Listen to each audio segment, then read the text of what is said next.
Hello, good morning. Thank you for joining us. My name is Santiago Marquez, and I'm the CEO of the Latin American Association. And today we're honored to have a very distinguished panel with us and a great moderator.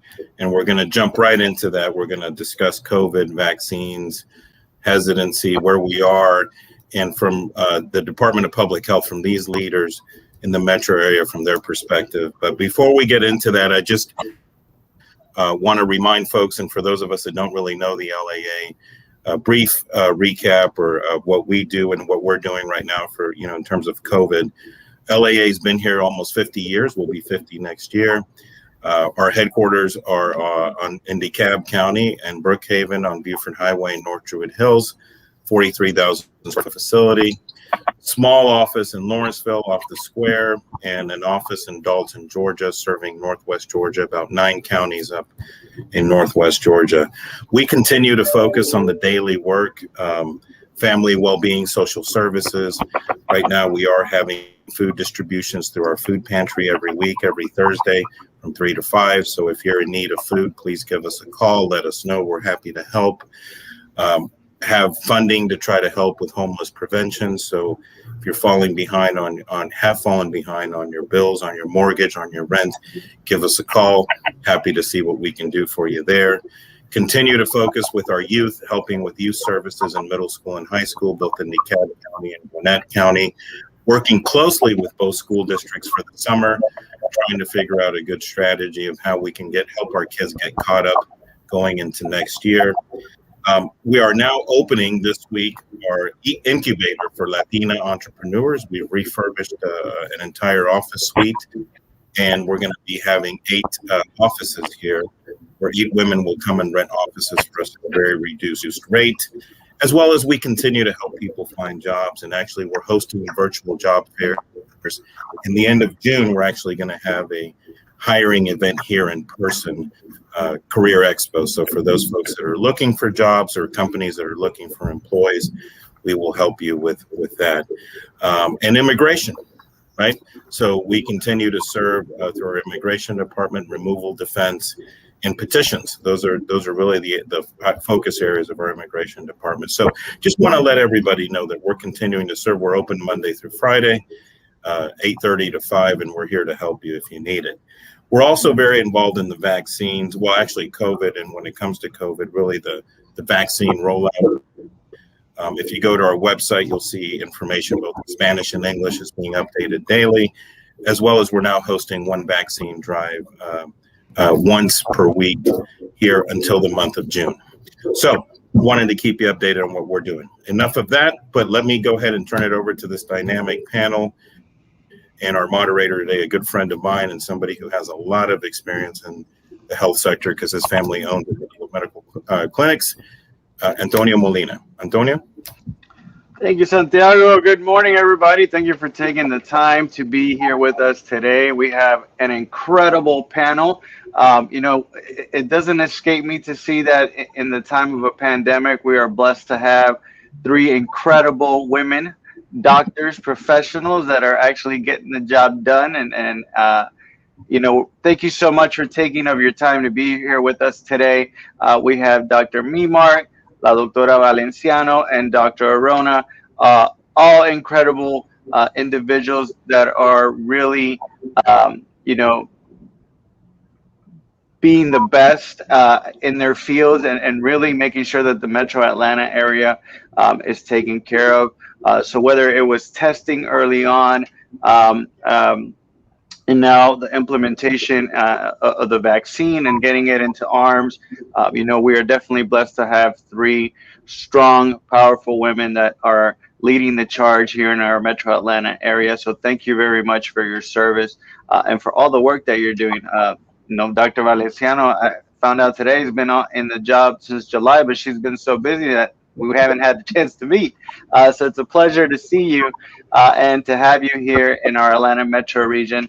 I've obviously been in communications with Dr. Arona since the beginning of this started, and I've been hearing about the great work of Dr. Memark. So thank y'all ladies for being here. We're going to try to keep this very fluid, right? There's a lot of questions that are still going on in the minds of our community with regards to COVID. And, one of the things I like to caveat that with is the reality that the disease is still out there, right? So just because the vaccine now exists does not mean that the disease has gone away. So I wanted to start getting your perspectives, from the different counties, where we're at with testing. I know that I read a report that while the percentage of people testing positive is down, I think we're still doing fairly good with the number of tests, or has the number of tests decreased? Where are we with regards to testing right now? So I can go first for Cobb if you want me to. Yes, please. So we, since numbers have been declining, we always seem to see a kind of a decrease in the number of tests that are also being done as well. Mm-hmm. And so to me, I know that's a little concerning to me at times, because we do want people to continue testing, because there's like this kind of false sense of security when your numbers start going down. And so one of the things, I'll go over Cobb's numbers in particular. So what we're seeing now is we've dropped below 200 cases per 100,000. I know that sounds fantastic, but it's still high. And I think we have to make sure everybody understands that it's still double of what we would consider high transmission, high community transmission. And so now it's not the 1,400 cases per 100,000 that we were at during that winter surge that we all want to forget. But it is still high. And I do believe that it is an undercount as well. The numbers that are being sent in is, the PCR tests and then some of the antigen, but now there's some other tests, home tests, and, tests are out of state. There's all kinds of ways that you can get testing. I'm a little bit concerned that we're not capturing those as well. And so I do rely on, I look at the case rates, and we all look at the percentage positive, which also is down in our county, and that's good news too. And so we look at that in conjunction with hospitalizations, and our hospitalizations they had hit that plateau for a long time, and now are coming down a little, but we still continue to have hospitalizations that go through our metro hospitals. And so, yes, so we still have lots of testing options. So please, if you are in contact with somebody or have symptoms, please get tested, because we have many, we still have a lot of transmission, and we have a lot of the variants, the mutations are out there. And if you are watching what's happening in India, that is absolutely what we do not want to see in this country. We must continue to test to make sure that we can catch. We already have at least 5 variants that are in the state of Georgia and throughout the nation. And so we have to be able to catch those, to know ahead of time if we got a big problem coming in our hands. Yeah. And Dr. Valenciano, if you could add to that, I think it's important for people to know, especially now that we're talking about the variants, how every variant can be different, right? And while right now we're protected with the vaccine for the variants that are out there, that does not necessarily mean that will continue to be the case. How important is it, with that in mind, to continue to make sure that people remain vigilant, because the way that we're able to prevent spreads, right, is to isolate those things as soon as possible. Absolutely. I'll echo what Dr. Memark said. In DeKalb County, our testing numbers have declined. But, I'm always a little bit cautious about that as well, because there's just so much testing available, and there's, over-the-counter testing now. And so are we getting a full picture of what's going on? I'm not so sure. It is reassuring to see that, our percent positive has decreased since January. The winter surge that we were at 13.5% at that time. And really over the last few weeks to a couple months, we've been below 5% positive. So that's very reassuring. But it's still very important with the variants that are circulating for us to remain vigilant, to continue following CDC guidance, to socially distance, to wear your mask, to wash your hands. And of course, if you have access to the vaccine, which there's vaccine available at all of our health departments, it's free.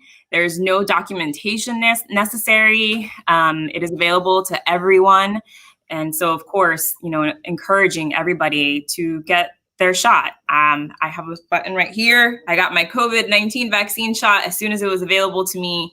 And I would just encourage everyone in our community to, get vaccinated as soon as they can.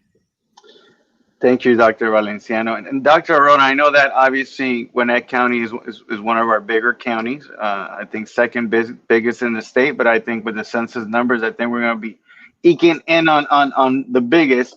How do our numbers compare testing wise compared to, last year? I mean, are we still seeing a good number of people being tested? Because I think there's a concern where some people might think that the positive rate is low because not that many people are getting tested. But from what I've heard, testing is still pretty much on par with, the amount of tests that were being done before. So how are we with that? How is Gwinnett County as far as positive rates? I know my wife is a nurse at one of our hospitals in Gwinnett, and I know at her hospital, there was a period where they had almost no COVID patients on their floor at all. And then it started to eke back up. So how are we doing in Gwinnett? You're on mute, doctor. Hate that when that happens. Thank you so much for having us, by the way. We're really pleased to be here, and I just love my counterparts and so happy to be here with you guys. And of course with you, Santiago and Antonio. But the numbers in Gwinnett are very similar to Cobb and DeKalb County as well. Our case rates are lower, a little bit lower each week. And our percent positivity is lower than it was last week too. So we follow that really, really closely just to kind of see what's happening. Remember that our number of tests are down, but we also look at, the 14-day case rates, but we also look at the percent positivity. So even if our numbers of testing is down, we're still looking at the percent positivity, and it should be very similar. And it has been. It's been lower each time. So again, I would do like Dr. Memark says, is just really encourage people, especially if you're symptomatic, to get a test. There are tests readily available throughout our community. It's very easy. They're free. There's walk-in places. There's drive-through services. We have one at our mass vaccination site for the vaccines, but we also have a drive-through testing site there at Gwinnett Place Mall. So again, there's just ample opportunity to get tests done as well as the vaccines.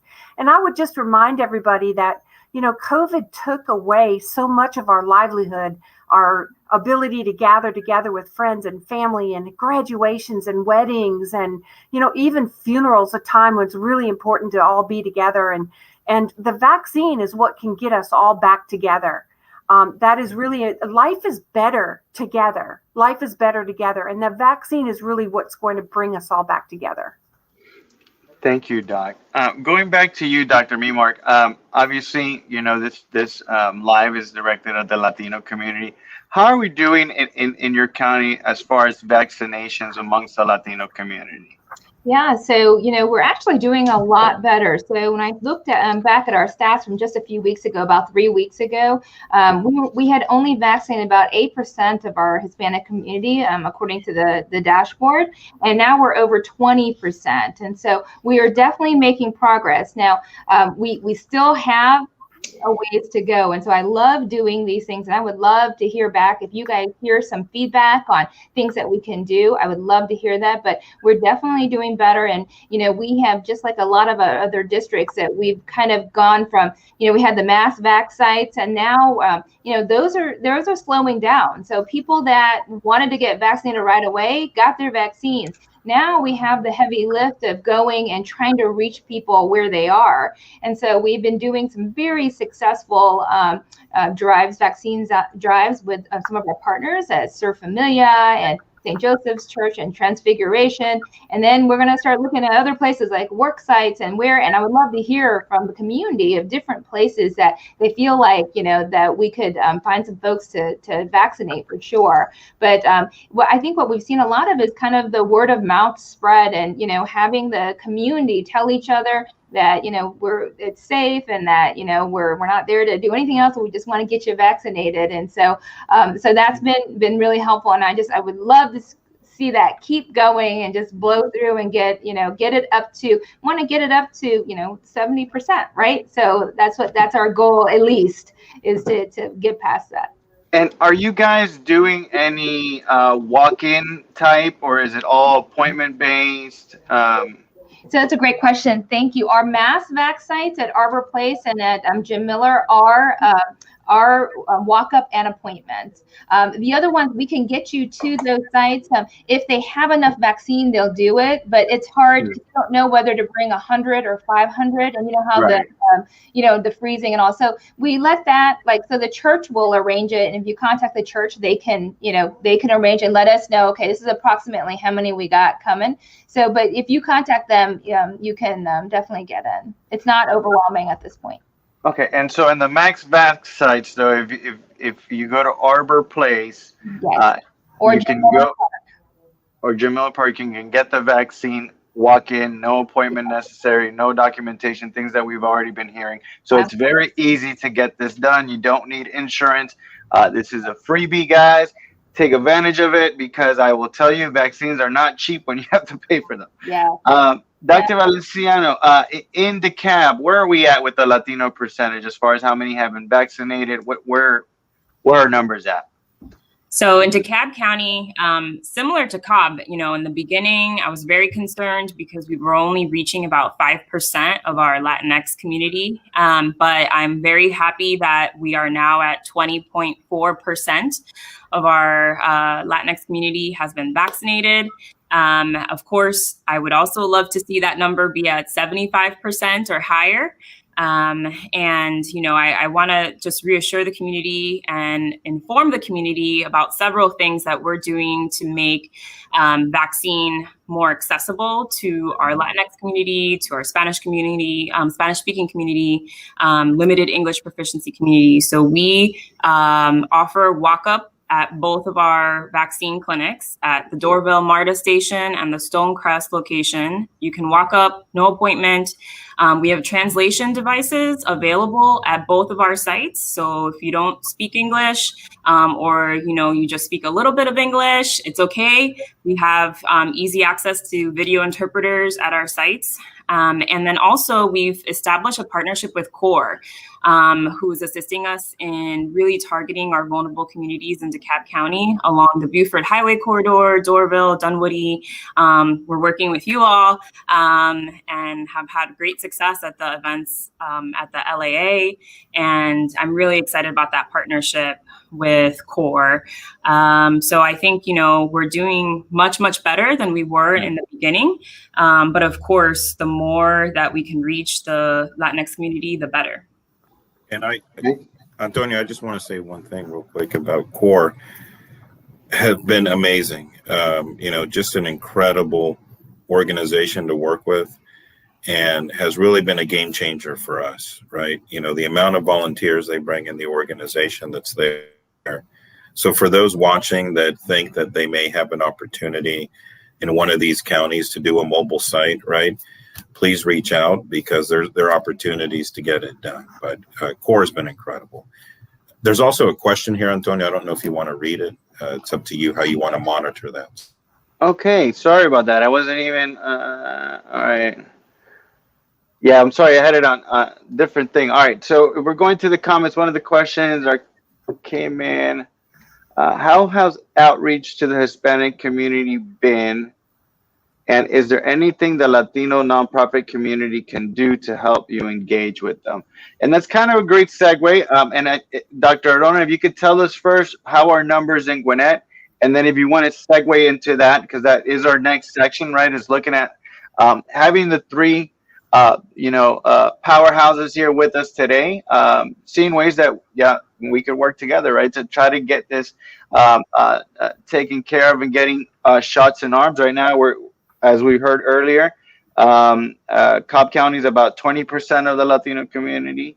DeKalb is about 20.4%. How are we in Gwinnett, Doctor?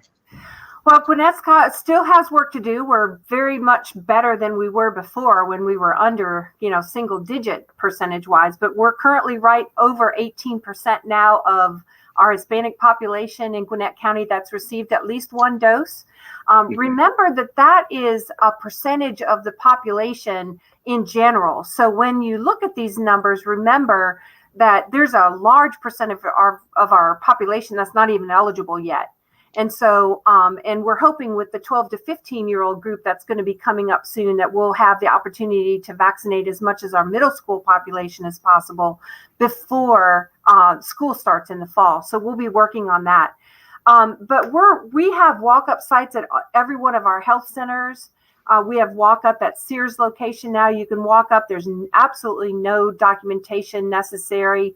And, it's, of course, free just like before. We're also trying to set up mobile clinics like we were talking about before. But instead of reaching out to communities and trying to organize that because everyone has such variable schedules, we're actually looking now at just planting mobile sites and in different areas, neighborhoods, different places like that, which we'll be reaching out to you for walk up.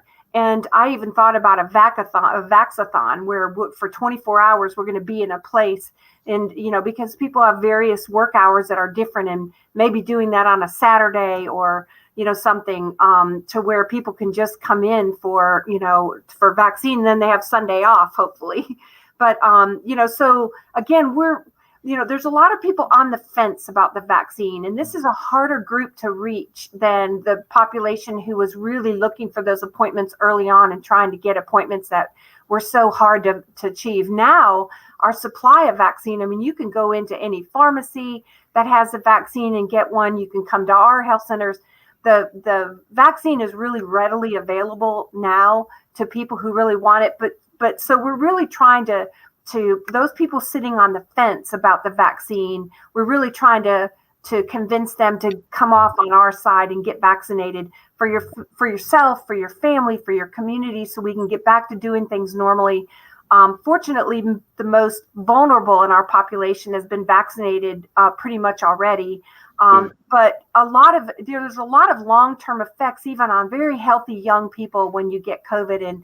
And so just I encourage people to really look hard at the safety of this. The side effects are an issue for a lot of people, but they're very, very minimal side effects given the advantages of getting this vaccine and helping our communities. And then can I chime in something really quick about the IDs? So I know that you may get asked for documentation like an ID or something when you go to the sites, and I wanted to explain kind of the reasoning behind that as well. That all of this information has to be entered into the state software system for the immunizations, and so you may get asked for it because names are different and date of birth, and we have to be able to find. It has to be entered into that registration. So we have first dose and second dose and things like that. But if you don't want to present it or you don't have anything, you don't have to. And so I just want to make sure everybody is clear. You may get asked, but you don't have to. And so, but the reasoning behind that is because that it's just trying to enter it into the registration system for vaccines only. And that's just a state monitoring for vaccinations. Excellent. And I think it's important to know, too, that it doesn't have to be a state ID, right? It's any type of ID that has your information on it. Yeah. Talking about, and Dr. Arona, thank you for bringing this up. Where are we on the vaccines as far as eligibility? I know that there was 2 vaccines that are still, in testing with regards to decreasing, right, the age eligibility to 12. Where are we in that note? And anybody can chime in. Also, I know we had a pause of Johnson & Johnson, but I believe it's back now that we're able to vaccinate again with Johnson & Johnson. Can you give us an update on those things, please? Sure. Yes, it's Johnson & Johnson's definitely back on the market. And I want everyone to know that 6 cases in our United States was enough to pause a vaccine. 6 in the entire country. So I hope that encourages people, because that's a significant example of how focused this country is on the safety of these vaccines, that it would pause for 6 cases. And ultimately, it was only 15 cases, and some of those were even questionable cases. But the risk of getting a problem with one of these vaccines is far, far, far, far less. The risk of having an issue with the Johnson & Johnson is 1.8 per million. The chance of dying in Georgia of the COVID vaccine is 1,900 per million. So if you really look at the risk differences, they're there. So in answer to your question, the 12 to 15-year-old for Pfizer is currently under, the FDA is looking at that. And then the committee that sits at the CDC has to do that, which we're expecting that to be completely okay within the next week or two. I know that Moderna is looking at a younger than 18 group right now as well. And they're possibly will have theirs approved for expanded use by the middle of June. Pfizer is also looking at a younger than 12-year-old population, which they're projecting will possibly get approved in September. And Pfizer is also looking at a potential full approval instead of operating under an emergency use authorization by this summer. So there's a lot of progress being made on the clinical trials that are being done, which is really good. And right now, anyone 16 or 17 years old has to get Pfizer because the others are not approved for that yet. Excellent. Anything that Dr. Memark or Dr. Valenciano wants to add to that, or? I want to add something about the question that came up about outreach to the Hispanic community. Because I just want to let you all know, so we have 10 mobile units, and we have been working on a plan on mobilizing those units in our community. Because even though we have these large, vaccine sites, of course, there are lots of barriers to coming to our sites, right? It could be transportation, it could be that you're homebound, it could be a variety of reasons. And so we've been, working on a variety of plans. We actually have a strike team with our DeKalb County EMS and Fire, and have been going home to vaccinate elderly individuals in their home who can't make it to our vaccine sites, or individuals who are homebound or who have disabilities. So that's been a great way of improving access for those community members. And we are really looking to work with community organizations to have events in our community using our mobile units. And so I think that's a great way for the nonprofit community in DeKalb County, the Latino-based organizations to partner with us, to work with us. And I think it would be really great for leaders of those organizations to, explain to the Latino community the importance of the vaccines, and to partner with us on these efforts. And I think that Dr. Arona mentioned very clearly that we have a lot of individuals who are on the fence about getting the vaccine, and having these amazing community leaders really, speaking out to the Latino community about the vaccines and the importance of the vaccines, but also talking about, the side effects. There are some side effects, but those are normal side effects. It's a good thing to have the side effects. It means that your immune system is working and that it's producing a response to the vaccine, and that it's going to protect you against COVID-19. So I think that really putting that message out there is very critical. No, and thank you. That's one of the reasons why, and I thank Santiago for putting this together. Right, the reality is that COVID hasn't left, and we need to tackle it head on. I know that LAA is, like Santiago said at the beginning, is going to be doing vaccination sites weekly at their establishment. I know with the chamber, we actually have a vaccination site that we are working on for this weekend, the 8th, which will be a walk-in. No appointment is going to be needed there. But I think it is critical, and I know we have our colleagues in the community that are doing the same thing with Gigi and LCF and Felisa Ser Familia. We obviously stand here as partners in getting the word out, and anything we can do to help assist in making sure that we get to all communities, right? Because at the end of the day, herd immunity requires all communities, not just one, to actually be effective. With regards to one thing that I heard, and it was on NPR yesterday, right? There was a physician in Noonan, right? Have we heard of a timeline with regards to getting these vaccines to our primary care physicians? so they can help in the administration. I know that years past when we had H1N1, it was mostly ran out of the primary care offices that we got, the vaccines in arms. Is there talks to finally get the vaccinations to, the primary care facilities so they can start as well with, patients that might feel more comfortable going to their primary care physician than a mass vaccination site? Have y'all heard anything on that? I can answer or start with this one. It has always been our message that the more and more providers that provide and enroll to be providers for the vaccine, the better, because that's how we're going to roll this out. So we've constantly encouraged medical providers in all kinds of specialties to carry this vaccine and be an enrolled provider. So initially there was vaccine supply, issues, and now it's more readily available. So I would certainly, even people who are watching here, encourage your doctors to sign up to be vaccine providers, because that's how we're going to get more of this vaccine into our communities, of course.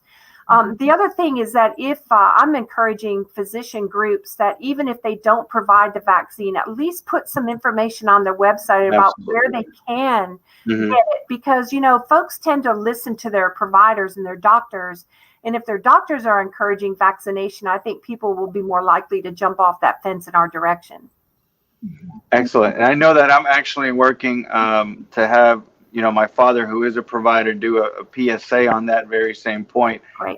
He's been doing some town halls with Vecinos de Buford Highway and other organizations. So definitely, no, I agree, Dr. Arona. We're definitely need to do a better job on that. And talking about guidelines, right? What are some of the new guidelines that the CDC has given? I know that there was some reduction in the amount of space. Obviously, the goal is to have everyone vaccinated so we can get back to normal, as Dr. Arona was saying. I personally miss seeing people without a mask in a room and being able to talk. As Latinos, we're very friendly type of people, and hugs and kisses are kind of the norm. Not being able to do that kind of, makes us feel a little different. So where are we as far as updated guidelines with regards to COVID? And since, again, COVID's not gone, right? Has incubation periods changed? Isolation periods changed? Where are we as far as those things go? So, I could talk about some of the benefits when we're talking about vaccinations as well. So, of getting your vaccine. So, a lot of the guidelines have been updated, and I love that they keep adding more and more to these. So, when you get vaccinated, so what we call fully vaccinated is 2 weeks after your second dose or 2 weeks after the Johnson & Johnson considers you fully vaccinated. So my least favorite is being able to go outside with no mask. I thought that one was a little tough anyway. So you don't have to do that. But, with you can vaccinate with some unvaccinated people from a single household, as long as someone is not, have a lot of medical problems or old or anything like that you would put them at risk, but you can gather together without having to wear your mask or physical distance. So that's some leeway. You can get back to traveling and without having to quarantine when you get back. And I don't know about you, but man, this pandemic hit right when I had a trip to Europe planned. I had planned for a year and a half, and I had to cancel everything. And so you can go back to doing that and being able, you don't have to quarantine when you get back either. And so that's huge. Talking about quarantine. So, I have kids in school, and I have a 13-year-old that we're waiting to get vaccinated when things get approved. But, she doesn't have to, so, all those letters, I don't know about you guys, but I get letters all the time from the health department about this kid was positive in the school. This kid was not the kid, but somebody was positive at the school. And so if she is in the 6 feet range where she would have been a contact, if she's vaccinated, she doesn't have to quarantine. She doesn't have to miss school that way. She gets to stay in school with her teachers. Now, we'll still have to wear masks because, the vaccination rates, not everybody will be vaccinated, but they'll get to, stay there. And so a lot of that is really huge. And you don't have to get the testing, or you don't have to do the contact tracing. As long as you don't develop symptoms, after being in contact with somebody, you get to skip a lot of that stuff. And so I'm really excited about that. And those are the main changes, I think, from the benefits of vaccination that you can get. In terms of the isolation guidance, it's still the same. So, for those who develop symptoms of COVID-19 and test positive for COVID-19, you should still isolate for 10 days from the day that you first developed your symptoms. And you can end isolation and be around others after it's been 10 days from the first day of symptoms. It's been at least 24 hours since you last had a fever and your other symptoms have improved. And for those individuals who test positive but have no symptoms at all and continue to have no symptoms throughout that period, they should still isolate for 10 days from the day of their positive test. So that remains the same. Yeah. And you can still test. You can still test out too, so that. But I think the latest is day 5, and then you can, as long as you get it by day 7, that you can also test out. So that's an option too to let people know, because I know people like that one too. I have a question, Antonio, if you don't mind. Go ahead. Yes, of course. Around the regulations, and I know that states are starting to open up, right, in different levels, and I think Georgia has rolled back a lot of the restrictions. What would be your message? This is not a political thing, but just your message to businesses, right? Like even the LAA. So we are taking temperatures when people come in. Everybody still has to wear a mask. And we limit the amount of clients that we're seeing right now. It's pretty much anybody can walk in, but we try to make an appointment for them. What would be your message to businesses where we are right now in Georgia in terms of what their process should be as people are coming back to offices? And I'm seeing a lot more of that. And clients and customers are walking in. Well, and, like the surrounding states, many of the governors have relaxed restrictions on requirements about social distancing and masks, even within restaurants, businesses, and different things. But my message to the businesses would be that, the pandemic's not over yet. And as we're trying to increase more people to be vaccinated, I think it's really shows a really good thing to the community to follow the guidance anyway. And, the governor has taken pretty much the legality out of all of this, and if nothing's required.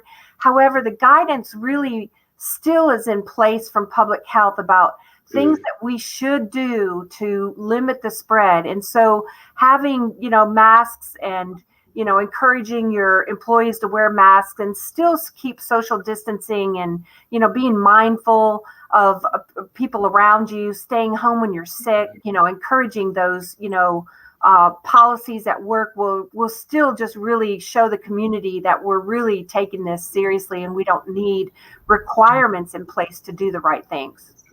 Yeah, I think that's a great message. One of the things that we're doing with the chamber is, we're encouraging our employers to make sure that their employees get vaccinated, right? And one of the things that we're telling them is, giving your employee 2 hours to go get the vaccine and protecting your entire team and those that you provide services to is critical, right? And so do you want to make sure that your entire team is protected? Take the time out, give them the 2 hours so that they can go get vaccinated, right? That will make sure that everybody's safe, that the clients that you're serving are safe, and that our team's families are safe, right? Because we really never know who's going to come through the doors when we have our doors open, and again, vaccination. I mean, I am looking forward to a full Mercedes-Benz for the Atlanta United and the 5 Stripes. Yes. That can only happen if everybody gets their vaccines. So that's why we're here today. A question that has come up is with regards to you get the vaccine. Can you still transmit the disease to someone? Or, I mean, once you have it, you not only protect yourself, but you protect others. How does that work? Because that is something that people have asked, right? Does being vaccinated itself help you from being able to give the disease to someone else? Well, and I can say, first of all, all these studies are ongoing. Okay, the vaccine has been out for, I'm sure that there are people that have been fully vaccinated that can become asymptomatic carriers but we don't really, know the percentage of all that yet. As time moves on after this vaccine, we'll be able to have, more and more data that shows us those types of things. But the thing to keep in mind about the vaccine is that even Johnson & Johnson, who has a lower efficacy in keeping you from becoming infected with COVID, they all three really are equally effective in keeping you from hospitalization, severe disease, and death if you become infected after that. So again, there's more studies that will come out, and we'll have a lot of more answers to these types of questions as time moves on. And I'll just add that it does look like it does prevent some transmission, though, is what it's seeming to show, but we just don't have the hard numbers. But that's kind of what it looks like. It is helping with community transmission. And on that note, too, do we know how long the antibodies and everything will last, or have we gotten any idea as to, are we going to have to get another booster in a year or 6 months, or is it like some vaccines that you get 2 doses of MMR and you're good to go? You don't need any more. Have we heard anything in that regard? I think I'll just add that what we've said before, there's still a lot we're learning about the vaccines.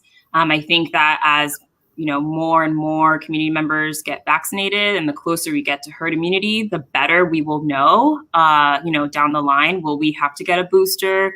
We're not sure yet. It's possible, but it really depends on how things go over the next few months and, how many more community members get vaccinated.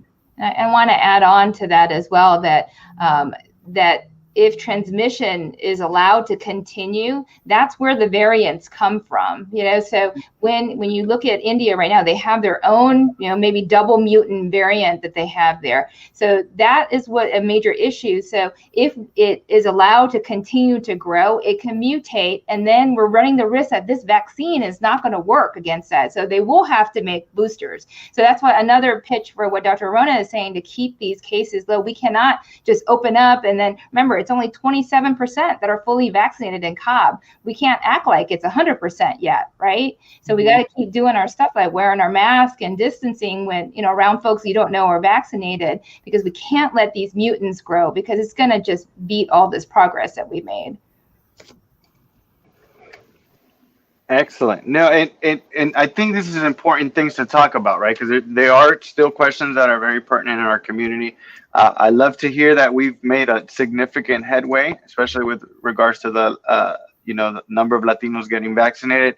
I know that when we had our meeting in Gwinnett, Dr. Arona, probably less than a month ago, we were at less than 8%. So that's a huge gain all around. I mean, you look at the numbers in DeKalb from 5 to 20%, so 400% increase in a period of months. So thank you all for, the amazing work that y'all are doing. Obviously, we had to have women leading the charge, because that's how you get work done. So I appreciate all the work that y'all are putting in your respective areas, from Cobb to DeKalb and Gwinnett County, Rockdale, and Newton. Anything else that you want to make sure that we leave the community with before we take off? I know that I had mentioned that the GHCC is partnering with other organizations to have a vaccination this el 8 de mayo para mi gente que habla español. So this weekend we'll be doing a walk-up vaccination drive in Duluth. I know that y'all mentioned that I think all the mass vaccination sites have walk-up capabilities now in your counties that you serve. I know the LAA is going to be doing weekly vaccination drives, and I think it's in partnership with CORE, if I'm not mistaken. Right. Well, let me just say, Antonio. So Dr. Valenciano has been great in helping us with. So it's Department of Public Health, it's CORE, and International Relief, and the LAA.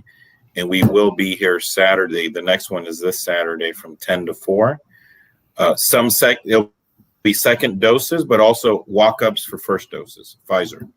Sorry. Excellent. And I know that Gwinnett has been doing, the mobile clinics. We actually did one with our firm and helping out the Vietnamese community, as well as with my church at the Net, doing stuff in vaccinations in Gwinnett County.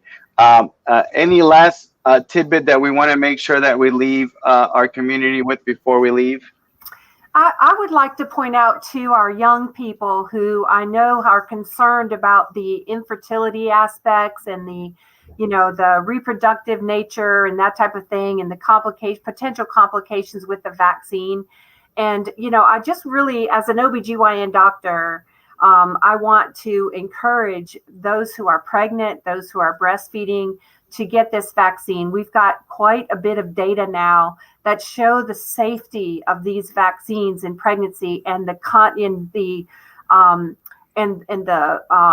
COVID effects of pregnancy and your infant from the effects of being infected with COVID. So the risks of the vaccine are far, far, far less than the risk to your pregnancy and your baby to being infected with COVID during your pregnancy. And it's safe during breastfeeding. So we're really encouraging that all people pregnant, breastfeeding, otherwise, or even considering pregnancy to get vaccinated. The other thing is that this vaccine does not mix with our DNA. So there's no way possible it can interfere with your fertility or your ability or your unborn child down the road. I mean, the DNA is within the nucleus of a cell, and the mRNA and the Johnson & Johnson vaccine do not mix with the nucleus of our cells. It's in the other areas of the cell where it can't mingle. And so I just want to encourage people of that age group that have those reservations to understand that, we've looked at this data and it really does appear to be extremely safe. And I think I had heard that you could even, if a woman is pregnant and gets both doses, has been reported cases where the immunity passes to the child as well, right? That's right. Absolutely. So Dr. Memark? Sorry. Dr. Valenciano, perdón, go ahead. Well, I would just, leave everyone with three things. Number one, COVID is not over. And the only way to get us out of COVID is to get your vaccine as soon as possible. Number two, even if you're vaccinated, you should still continue following CDC guidance, right? And if you're not vaccinated, it's even more critical to continue following CDC guidance and wearing your mask. And of course, get tested if you develop any symptoms that could be COVID-19. And lastly, there's a lot of misinformation out there about COVID-19 vaccines. And so I would encourage the community to talk to trusted community leaders and to also speak with your doctors, to talk to us about COVID-19 vaccines. And, we will definitely answer your questions to the best of our ability and hopefully get you vaccinated, because the vaccine is available, it's free, and you don't need any documentation. You also don't need any insurance. So I want to leave the community with those key items. Dr. Memark, I'm sorry you're going last because they probably. No, it's okay. What I want to leave everybody with is that we really need to get as many people vaccinated as possible. And we're a very diverse community. And if we look at our home countries that we all came from, even from South Korea, they don't have the vaccine availability, and they're begging for vaccines. And you look at India and you look at Latin American countries, and so we are very blessed. We have lots of vaccines. We have more vaccine than people right now, and so it's there for us. And so we just got to take that opportunity to get it done, and that's what's going to get us back to normal and getting our hugs and our big family dinners and traveling. So please get vaccinated. And if you have visiting family, bring them. We'll vaccinate them as well.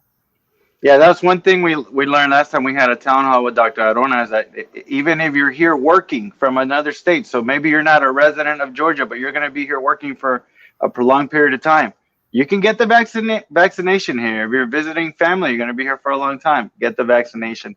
Thank you all again for taking of your time to be here. This is incredible. Santiago, thank you for putting this together. I think it's a lot of valuable information. We have heard where our numbers at. We are heard the importance of continue to get tested if you have symptoms. We know the positivity rate's coming down, but that means don't let your guard down. Still social distance, still wear your mask in private places. If everyone's vaccinated, we heard from the doctors today, if you are in a place where everybody is vaccinated, you can relax some of the mask and social distancing, okay? So para mi gente, we should have vaccination parties. Everybody gets vaccinated, you get to party. If you don't get the vaccine, you don't come in, okay? But we got to start working some things into this thing so we can get back to normal. Again, we're still in early stages of probably expanding the ages of eligibility, bringing that to 12. Pfizer looking to get full, I'm saying accreditation is probably the wrong word, but full authority and not under emergency use. Those are great things because that obviously proves that there has been enough testing going on to prove that it's safe for the general market without the need of the emergency use declaration. So let's do our part. Let's encourage others to do theirs. You have this video out there, share it. Let people know what was talked about today. You know, not everybody is blessed to be able to be on at 9 o'clock in the morning and hear what we're saying today. So share it. Let's get the word out. Let's get our businesses to do the same with your employees.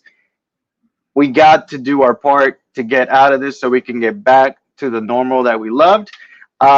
I appreciate each and every one of you for the hard labor and hours that I know y'all are putting into this, because it's not easy to be a public servant. Santiago, again, thank you for your leadership. And I'll pass it back to you, Mr. President. Well, thank you. I just want to thank all the doctors, the three doctors here, the three amazing ladies, for taking time to do this and for all the work that you do every day. And thank you, Antonio, for taking time out of your schedule. I know you're an attorney and billable hours is a thing, right? You got to make a living. So we appreciate you doing this, and you do so much for the community. You're a great leader, a great friend. So thank you all. Thank you for doing this. And please call us if you need any help and guidance. Thank you to my colleagues, LCF, Ser Familia, We Love Buford Highway, all the folks that are involved in vaccinating, you know, every week. Thank you, thank you, thank you. Have a great rest of your week. Please get vaccinated. Take care. Bless you, Bye. Santiago. Thank you.